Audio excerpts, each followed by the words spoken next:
আমরা বাঙালিরা মাছ খেতে ভীষণ পছন্দ করি, কিন্তু মাছ খেতে গিয়ে গলায় কাঁটা লেগে যায়। চিন্তার কোনো কারণ নেই, গলার কাঁটা বেরিয়ে যাবে আল্লাহর দয়ায়। ১০০-র মধ্যে ১০০ বেরিয়ে আসবে। দোয়াটি পড়ার সময় ৩টি নিয়ম পালন করতে হবে।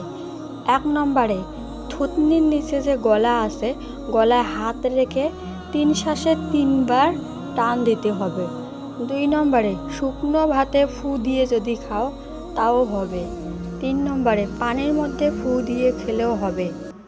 যে কোনো মাছ হোক না কেন, যে কোনো মাছের কাঁটা সব কিছুই বেরিয়ে যাবে। তো দোয়াটি হলো ফালাউলা ইজা বালাগতিল হুলকুম, ফালাউলা ইজা বালাগতিল হুলকুম।